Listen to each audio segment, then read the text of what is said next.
Hello and welcome again to my YouTube classes, All Accounting. Dear students, you know that we have been discussing a very important topic of accounting, that is journal. और journal पे हमारा ये आज 8वां lecture है और पिछले lectures में हमने जर्नल के अलग अलग सिचुएशंस को सीखा कि कैसे रिकॉर्ड किया जाता है। हमने सीखा इनकम्स को, एक्सपेंसेस को, एसेट्स और लायबिलिटीज को कैसे अलग अलग सिचुएशंस में रिकॉर्ड किया जाता है। और आज के लेक्चर में हम कोशिश करेंगे सीखने की, that is how discount is recorded.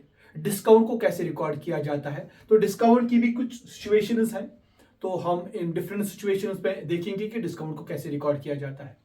तो डिस्काउंट के न्यूमेरिकल पर जाने से पहले let us try to know what discount is. तो डिस्काउंट जो है ये पहले ही डिस्कस हो चुका है in accounting terminology. There you can watch the full lecture on discount. तो आज जो फोकस रहेगा वो इसके न्यूमेरिकल पर रहेगा, वो इसके रिकॉर्डिंग पे रहेगा। लेकिन वहां जाने से पहले थोड़ा सा रिमाइंड करते हैं कि डिस्काउंट क्या है। तो डिस्काउंट जो है, डिस्काउंट और इसके टाइप्स जो है, cash discount and trade discount. तो डिस्काउंट को हम बोलते हैं it's called a reduction in payment और reduction in price. Reduction in payment का मतलब होता है अगर हम किसी को पैसा उधारते हैं, say for example we owe 50,000 rupees some creditor, तो लेकिन पेमेंट पर हमें उसकी तरफ से कोई छूट मिल रही है। Say we don't pay him 50,000, we pay him only 49,000। तो जो 1,000 रुपए की हमें छूट मिल रही है, that discount, that is called discount and that discount is called as cash discount, that is called reduction in payment. इस तरह अगर कोई चीज उसकी कीमत से 1,000 रुपया है लेकिन वही चीज हमें सिर्फ 900 रुपए में मिल रही है, तो वो प्राइस में जो रिडक्शन हो रहा है, that too is called as discount and that discount is called as trade discount. तो डिस्काउंट जो है, डिस्काउंट का मतलब छूट, डिस्काउंट का मतलब that is decrease in the payment, decrease in the price. और डिक्रीज जो पेमेंट और प्राइस में होता है उसकी बुनियाद पर हम उसको ट्रेड डिस्काउंट और कैश डिस्काउंट कहते हैं। तो ट्रेड डिस्काउंट आप याद रखिए, trade discount is reduction in price and cash discount is reduction in payment. ये आप याद रखिए। तो प्राइस में अगर कहीं छूट मिल रही है, दैट्स कॉल्ड ट्रेड डिस्काउंट। और अगर पेमेंट में हमें कहीं छूट मिल रही है, हम छूट दे रहे हैं, हम छूट ले भी सकते हैं, दे भी सकते हैं, तो that time that will be called as cash discount. तो so for the recording aspect is concern, so for the numerical aspect of this is concern, तो वो हमें याद रखना है। फर्दर इसके बारे में जो है वो पिछले लेक्चर में डिस्कस हो चुका है कि ट्रेड डिस्काउंट क्यों दिया जाता है, कैश डिस्काउंट क्यों दिया जाता है, वगैरह वगैरह, that is already been discussed in the previous lecture. तो ये जो न्यूमेरिकल एस्पेक्ट इसका है, ट्रेड डिस्काउंट के बारे में आप याद रखिए कि ट्रेड डिस्काउंट जो होता है it is not recorded. Trade discount की कहीं जर्नल एंट्री नहीं होती है, ट्रेड डिस्काउंट को रिकॉर्ड नहीं किया जाता है। चाहे हम ट्रेड डिस्काउंट ले या trade discount they, but it is not recorded, it is only reduced, it is only deducted from the price. सिर्फ प्राइस से डिडक्ट करना है, रिकॉर्ड नहीं करना है। से फॉर एग्जांपल 1,000 रुपये की चीज को आपने 900 में खरीदा, तो आप 900 पे ही इसको रिकॉर्ड करोगे, लेकिन ये जो 100 रुपया है, इस 100 रुपये की अलग से कहीं रिकॉर्डिंग नहीं होगी। तो it is only reduced from the price but it is not recorded. तो ये आप याद रखोगे, ट्रेड डिस्काउंट के बारे में रूल है। Next one is cash discount. Cash discount का जो है, cash discount is recorded and deducted from the payment. इसी तरह अगर हम किसी को पेमेंट उधारते हैं या हमें कोई उधारता है, से अभी मैंने आपको बोला कि हमें किसी को 50,000 रुपये देने थे, लेकिन जब हमने उसको 50,000 रुपये देने चाहे तो लेकिन वहां से वो हमें 100 रुपये की रिडक्शन दे रहा है। तो वो जो 100 रुपया, 1,000 रुपये की जो हमें रिडक्शन मिल रही है, that reduction is called as cash discount. और वो 1,000 रुपया जो है, एक तो हमें कैश से रिड्यूस करना है, यानी पेमेंट से रिड्यूस करना है, that is only 49,000 will be recorded as cash payment. और उस 1,000 को हम अलग से रिकॉर्ड करेंगे एज एक्सपेंस और एज इनकम, क्योंकि वो कभी एक्सपेंस भी हो सकता है, इनकम भी हो सकता है। अगर हम डिस्काउंट ले रहे हैं तो इनकम है, अगर हम डिस्काउंट दे रहे हैं तो एक्सपेंस है। तो that 1,000, that cash discount amount will be separately recorded. तो ये this is the difference between the trade discount and the cash discount. Both are reduction, but it is reduction in price, it is reduction in payment, it is not recorded, it is recorded। यानी trade discount को record नहीं किया जाता है, cash discount को record किया जाता है separately. So now let us try to learn it from these examples. Let us try to see how this trade discount and cash discount is now recorded and how it is treated in the books of accounts. जैसे मैंने आपको बोला, लेकिन ये आपको हमेशा याद रखना है कि ट्रेड डिस्काउंट को रिकॉर्ड नहीं किया जाता है. जो डिस्काउंट रिकॉर्ड होता है या रिकॉर्ड आप देखते हो कहीं भी, आप अगर आप देखोगे कि रिकॉर्ड हो चुका है, डिस्काउंट का नाम कहीं लिखा है, that always you have to remember that always is cash discount. So let us see from these examples, from these different situations, the recording of the discount. The first one is that is purchased goods worth rupees 10,000 at trade discount of 10%. तो यहाँ हम देखेंगे, आप जानते हैं कि जब भी हमें कोई चीज रिकॉर्ड करनी होती है, then we have to find out the different aspect, that is the debit and the credit aspect from this particular transaction. तो ये भी ट्रांजेक्शन यहाँ लिखा है purchased goods worth rupees 10,000. तो इसमें जो पहला aspect and that is purchases. Purchase का मतलब होता है परचेज ऑफ गुड्स. जब भी चीजों को खरीदते हैं, जिन चीजों को हमें फिर बाद में बेचना होता है, उन चीजों की खरीदारी को हम बोलते हैं purchases. Purchase, it is not plural, it is a term used for purchase of goods. तो you remember that purchases is the first the aspect of it. Next, at purchase goods worth rupees 10,000 at a trade discount of 10%. So we have purchased these goods of 10,000, हमें trade discount मिला है 10%. लेकिन यह हम नहीं लिखा है उधार में खरीदा है, कैश में खरीदा है. लेकिन अगर कहीं मेंशन नहीं है, किसी का नाम मेंशन नहीं है, then we remember, or did you remember always that it is always in cash. So the next aspect is cash, and the last one is that is trade discount. Trade discount ये मैं लिख रहा हूं आपके लिए, since we need not to write it, because trade discount के लिए जो रूल है that is trade discount is not recorded. लेकिन हम यहां देखते हैं परचेज गुड्स वर्थ 10,000. परचेज हमने किया था 10,000 का, तो लेकिन हमें ट्रेड डिस्काउंट मिला है 10%. तो 10,000 का 10% जो होता है वो होता है 1,000. तो इसका मतलब परचेज जो हमने किया है, मैंने आपको बोला कि ट्रेड डिस्काउंट को प्राइस से रिड्यूस किया जाता है. तो प्राइस था 10,000 रुपया, अब रिड्यूस करते हैं 1,000 रुपया, तो इसका मतलब हमें प्राइस जो मिला है वो मिला है 9,000 रुपया. Because trade discount is reduced but not recorded. तो 1,000 रुपये ने रिड्यूस किया, रिकॉर्ड नहीं करना है. तो नेक्स्ट बने, तो अब हम 9,000 रुपया है हमारे, मतलब जो प्राइस रह गया वो 9,000 रुपया रह गया. और पेमेंट भी हमें कितनी करनी है, 9,000. तो कैश भी हमने दिया होगा 9,000 रुपया. So far this trade discount is concerned, it is only reduced but it is not recorded. लेकिन इसको रिकॉर्ड नहीं करना है. तो हमारे पास जो दो एस्पेक्ट्स हैं वो है परचेज और कैश. परचेज का जहां तक ताल्लुक है ये है एक्सपेंस, इसको एक्सपेंस माना जाता है. और cash is asset, cash is asset. तो यहां से आप देख सकते हो एक्सपेंस इज नॉमिनल अकाउंट, और एक्सपेंस के लिए फॉर्मूला है डेबिट ऑल एक्सपेंसेस. इसका मतलब परचेज जो होगा डेबिट होगा. क्रेडिट ऑल इनकम्स, चूंकि इस ट्रांजैक्शन में कोई इनकम नहीं है तो क्रेडिट का एस्पेक्ट हमें जरूरत नहीं है. Next one is cash, cash is asset, और एसेट का मतलब होता है रियल अकाउंट. तो रियल अकाउंट जो है debit what comes in, credit what goes out. तो जब हम चीजें खरीदते हैं तो कैश जाएगा, it goes out, so it will be credited. तो हमारी एंट्री जो होगी, जर्नल एंट्री जो हमारी होगी पहली वाली, that will be purchases account. Date पे हम लिखेंगे पहली ट्रांजैक्शन है, will write purchases, don't write purchase account. It is purchases account because purchase is different, purchases are different. Purchase means purchase of anything. It can be purchase of machine, purchase of goods, purchase of furniture. But purchases जहां तक ताल्लुक है, purchases always means purchase of goods. Always. So you write here purchases account, account debit कितना 9,000 ही लिखेंगे, 10,000 नहीं लिखेंगे. क्यों? Because discount हमें मिला है, ट्रेड डिस्काउंट हमें मिला है, और ट्रेड डिस्काउंट को प्राइस से रिड्यूस किया जाता है. तो हमने प्राइस से रिड्यूस किया टू कैश अकाउंट, क्योंकि हमने नकद में ही खरीदा है, क्योंकि किसी का नाम मेंशन नहीं है. तो राइट कैश अकाउंट, और कैश भी हमें 9,000 ही देना पड़ेगा.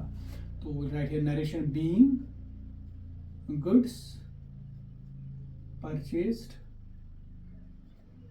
For rupees 10,000 at trade discount of 10%. तो this is the narration of the journal entry. तो परचेज हमने डेबिट किया because it is expense, debit all expenses. Cash हमने क्रेडिट किया, why? Because cash goes out. So this is the first situation. तो हमने यहाँ prove किया that is trade discount is only reduced but trade discount के ही record. तो यहाँ आप देख सकते हो कि जर्नल एंट्री में ट्रेड डिस्काउंट यानी डिस्काउंट का कहीं नाम नहीं है। Next one is sold goods worth rupees 20,000 at 5% trade discount. Now it is sold. First of all, it was purchased. Now it is sold because sometimes we receive discount and at times we can give discount. We can allow discount. So here we have sold goods 20,000. 20,000 की चीजों को हमने बेचा eight 5% trade discount. Sold, जब हम चीजों को बेचते हैं तो चीजों के बेचने को हम कहते हैं सेल्स। जैसे चीजों की खरीदारी को हम परचेजेस बोलते हैं। चीजों का मतलब होता है यहां वो चीजें जिनको हम खरीदते हैं और बेचते हैं। चीजों का मतलब यहां एसेट नहीं है। आप याद रखोगे गुड्स का मतलब होता है मर्चेंडाइज। वो मर्चेंडाइज होता है वो आइटम्स जिनको हम खरीदते हैं बेचते हैं। In which a business deals merchandise or not assets, merchandise or the goods which we buy and which we sell। उन्हीं चीजों की खरीदारी को जब हम उन चीजों को खरीदते हैं इज कॉल्ड परचेजेस। जब उन्हीं चीजों को बेचते हैं दैट इज कॉल्ड सेल्स। तो सेल्स, हमने चीजों को बेचा है तो इट इज कॉल्ड सेल्स। यहां भी किसी का नाम मेंशन नहीं है तो दूसरा नाम इसमें सीधे कैश है। कैश में बेचा होगा। तो चीजें कितने में बेची है? 20,000। इनका प्राइस 20,000 है, लेकिन इसमें मिला है फिर से ट्रेड डिस्काउंट। यहां मैं लिखूंगा ट्रेड डिस्काउंट। ट्रेड डिस्काउंट फिर से मिला है, कितना मिला है? 10%। तो इसका मतलब तो हम रिड्यूस करेंगे 10%। तो 20,000 का 10% हो गए 2,000।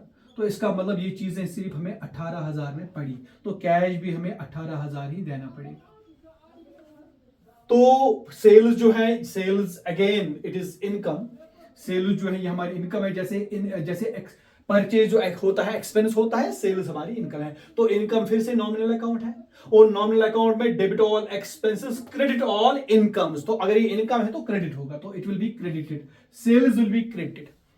Purchases are debited, sales are credited. Purchase being expense is debited and sales being income is credited as per the formula. Next one is cash. Cash फिर से हमारा एसेट है, लेकिन कैश में इस वक्त formula debit what comes in, credit what goes out. लेकिन इस वक्त क्या है? कैश आ रहा है कि जा रहा है? कैश जो जब हम चीजों को बेचेंगे तो कैश आएगा ना, so it comes in. When it comes in so it will be debited. तो so for the discount is concern 2,000 को डिस्काउंट जो है ये 2,000 सिर्फ हमें डिडक्ट करना है as per the rule, but this 2,000 is not recorded anywhere. हमें रिकॉर्ड नहीं करना है। तो हमें पता चल गया यहां कैश डेबिट होगा और सेल्स क्रेडिट होगा। तो दूसरी जर्नल एंट्री जो हमारी होगी डिस्काउंट के बारे में वो होगा cash account debit, because cash comes in. कितना? Cash 18,000 to sales account, not sale account, it is sales account because it means sale of goods। तो 18,000 है। being goods worth 20,000 sold at trade discount of 10%। हमने 10% के trade discount पर चीजों को बेचा। तो cash account is debited, sales account is credited. Cash account debit because debit what comes in, sales account credit because credit all incomes. तो as per the formula हमने, तो this is the journal entry for the next situation. Now the next one is third one, that is purchased goods worth 20,000 at 10% trade discount and 10% क्या है? Discount. दोनों चीजें साथ में है। हमने चीजों को खरीदा है, 20,000 की चीजों को खरीदा है, लेकिन इन 20,000 की चीजों में क्या है? Both there is trade discount 10%, there is cash discount 10%। 20,000 में हमने चीजें खरीदी, लेकिन पहले हमने लिया ट्रेड डिस्काउंट 10% का, और फिर उसके बाद हमें पेमेंट करने के वक्त भी हमें 10% कैश डिस्काउंट मिला। तो हम लिखेंगे यहां पर चीजों को हमने खरीदा है। तो जब हम चीजों को खरीदते हैं वी राइट परचेजेस। परचेज हमने कितनी की थी? 20,000। उसके बाद इसमें डिस्काउंट भी है, इसमें ट्रेड डिस्काउंट है, ट्रेड डिस्काउंट भी है 10%, और कैश डिस्काउंट भी है 10%, कैश डिस्काउंट भी 10% है, और इसमें कैश भी है। क्योंकि इसमें किसी का नाम यहां मेंशन नहीं है कि हमने किससे खरीदी है, तो इसका मतलब नकद में ही खरीदी होगी। तो कैश भी इसमें है, तो कैश हम देखेंगे, कैश हमें टोटल कितना पे करना पड़ेगा। तो 20,000 की चीजें हैं, तो 20,000 पे पहले मिला हमें 10% ट्रेड डिस्काउंट। तो जब हम 20,000 पर 10% निकालेंगे वो होगी 2,000। तो इसका मतलब हम यहां 2,000 माइनस करेंगे तो बचे 18,000। तो इसका मतलब अब हमें 18,000 पेमेंट करनी है, लेकिन 18,000 पर भी हमें कैश डिस्काउंट मिल रहा है 10%। तो 18,000 का 10% जो हम निकालेंगे वो हो गया 1,800। तो हमें पूरे 18,000 की पेमेंट नहीं करनी है, हमें 18,000 में से 1,800 पहले माइनस करना है, बाद में हमें पेमेंट करनी है। तो यहां हम देखेंगे, हम लिखेंगे 18,000 जो हमें पेमेंट करनी थी, लेकिन इसमें से हम 1,800 घटाएंगे। ये नहीं, ये तो पहले से ही घटाया है, क्योंकि 20,000 की पेमेंट थी, 20,000 में से पहले 2,000 घटाए, हो गए 18,000। अभी 1,800 घटाएंगे, वो हो गए 16,200।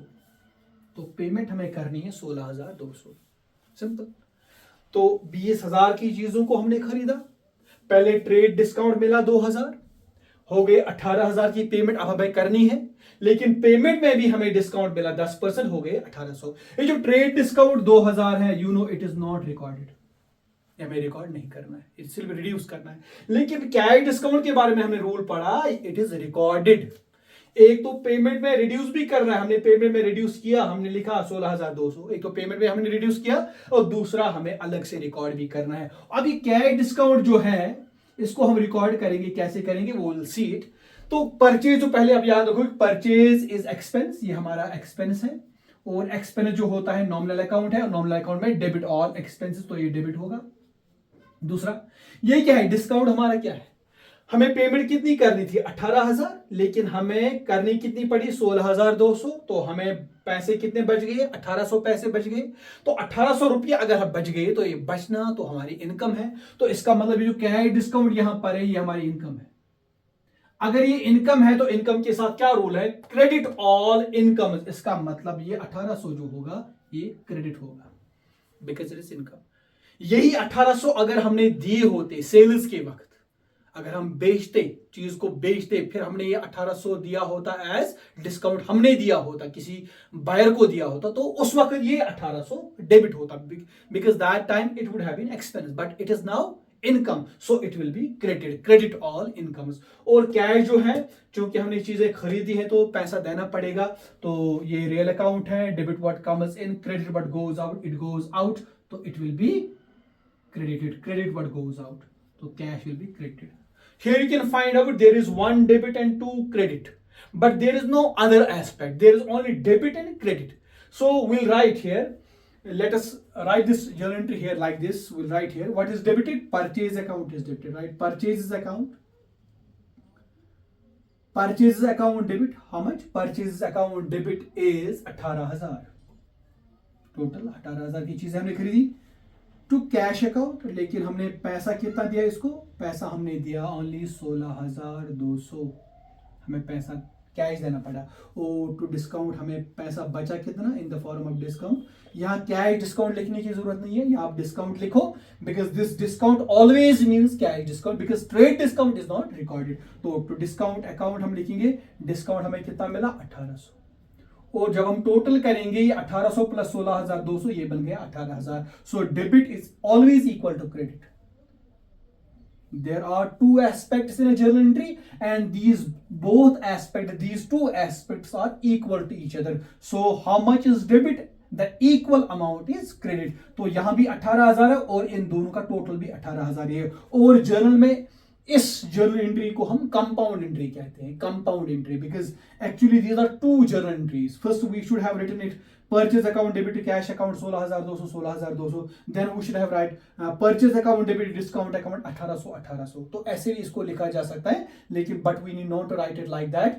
We have the concept of compound entry, जब दो जर्नल एंट्रीज को इकट्ठे लिखा जाता है, that is called compound entry। लेकिन compound entry के लिए शर्त है कि कोई एक आइटम या तो दो बार या 3 बार डेबिट होना चाहिए, एक ही आइटम। जैसे यहाँ परचेज 2 बार डेबिट है, परचेज जो है कैश के लिए भी डेबिट है और डिस्काउंट के लिए भी डेबिट है। तो इसी तरह ऐसी एंट्रीज को कंपाउंड एंट्रीज में लिखा जाता है. तो this is called as a compound entry. So will write the narration for this entry, that is being goods purchased at purchase worth rupees 20,000, 20,000 at 10% trade discount and 10% cash discount. So this is the narration of the journal entry. तो एक ही, अब ये पहला concept था सिर्फ trade discount के बारे में, लेकिन इस एंट्री में हमने ट्रेड डिस्काउंट भी देखा और कैश डिस्काउंट भी देखा. ट्रेड डिस्काउंट आपको देखा कि ट्रेड डिस्काउंट को हमने 2000 माइनस किया, लेकिन ट्रेड डिस्काउंट कहीं 2000 अलग से रिकॉर्ड नहीं हुआ. लेकिन कैश डिस्काउंट को हमने यहां पेमेंट से रिड्यूस तो किया, 18,000 से माइनस किया, लेकिन फिर अलग से भी रिकॉर्ड किया. Because the rule for the cash discount is that cash discount is reduced as well as recorded separately. Now we'll find one more example here about the cash discount. That is, यहां लिखा है fourth one, that is amount paid to Mr. Rahim 45,000 in full settlement of rupees 50,000. Let us understand this first. रहीम, जो mister रहीम है, इसको हम 50,000 रुपया उधारते थे, लेकिन हमने उसको दिया है 45,000 इन फुल सेटलमेंट ऑफ 50,000. हमने उसको कहा कि भाई ये फुल सेटलमेंट है, इसके बाद हम आपको पैसा नहीं देंगे. और मिस्टर रहीम भी इस पर एग्री हो गए. उसने कहा कि चलो जी 45,000 पर ही हम हिसाब क्लियर करते हैं. इसका मतलब रहीम की तरफ से, मिस्टर रहीम की तरफ से हमें मिला है 5,000 का discount. And which discount is this? It is not a reduction in price. क्या ये प्राइस का रिडक्शन है? No, it is not reduction in price, it is the reduction in payment. क्योंकि हमें मिस्टर रहीम को पेमेंट करनी थी और पेमेंट में हमें 5,000 की छूट मिल गई. So this discount is cash discount. तो इस ट्रांजैक्शन में क्या है? एक तो मिस्टर रहीम है, दूसरा इसमें कैश है, और तीसरा इसमें कैश डिस्काउंट है. तो तीन चीजें इसमें है. मिस्टर रहीम को हम कितना उधारते थे? 50,000 रुपया. बराबर लिखेंगे 50,000 रुपया, क्योंकि मिस्टर रहीम के अकाउंट से बराबर 50,000 कटेगा. लेकिन कैश हमने कितना दिया? कैश हमने सिर्फ दिया 45,000, बिकॉज कैश डिस्काउंट को इसमें से रिड्यूस करना होता है. Cash discount is reduced from the payment. Payment is this cash. तो हमें देना था 50,000 रुपये, लेकिन हमने 5,000 इसमें से रिड्यूस किया और 5,000 को यहां अलग से लिखेंगे, बिकॉज कैश डिस्काउंट के लिए रूल है कि इसको अलग से रिकॉर्ड करना है. तो यहां मिस्टर रहीम जो है ये पर्सनल अकाउंट है, और पर्सनल अकाउंट की फॉर्मूला क्या है? Personal debit the receiver credit the giver. Mister Rahim क्या है? Mister Rahim is receiver. तो मिस्टर रहीम ले रहा है, it is a receiver. He is a receiver. तो रिसीवर के लिए क्या होता है? डेबिट. तो mister Rahim will be debited. और कैश क्या जा रहा है? Because we are paying him, cash goes out. So here debit what comes in, credit what goes out, cash goes out. So it will be credited. और यहां पर जो है हमें देने थे 50,000 रुपया, हम दे रहे हैं ओनली 45,000. तो बच रहा हमें 5,000 रुपया, हमें बचत हो रही है. तो इट इज इनकम. तो अगर हमारी ये इनकम है, तो इनकम के लिए क्या रूल है? Debit all expenses, credit all incomes. तो ये भी क्रेडिट हो जाएगा. इसमें भी ये भी कंपाउंड एंट्री है. इसमें एक डेबिट है और दो क्रेडिट है, लेकिन ये दोनों डेबिट और क्रेडिट बराबर होंगे. आप यहां से देखते हैं. तो this is the entry for this, that will B Rahim, mister Rahim's account debit. Mister Rahim's account debit. Why? Because mister Rahim is receiver. और मिस्टर रहीम से हम कितना दे रहा है? वो ले रहा है 50,000 रुपया. ले तो रहा है ओनली 45,000, लेकिन हमने किया ना इन फुल सेटलमेंट. वो मत कल हमें कहेगा 5,000 हमें मुझे और दो. इसका मतलब उसके अकाउंट से बराबर 50,000 रुपया कट जाएगा, रिड्यूस होगा. That is why we debit mister Rahim with complete 50,000. उसका हिसाब तो 50,000 के लिए क्लियर हो गया ना. सो इसलिए mister Rahim will be debited with 50,000 too. लेकिन कैश कितना हम दे रहे हैं? To cash account. कैश हम दे रहे हैं 45,000 and to discount account. Again it is cash discount. To discount account है 5,000 being rupees 45,000 paid to Mr. Rahim in full settlement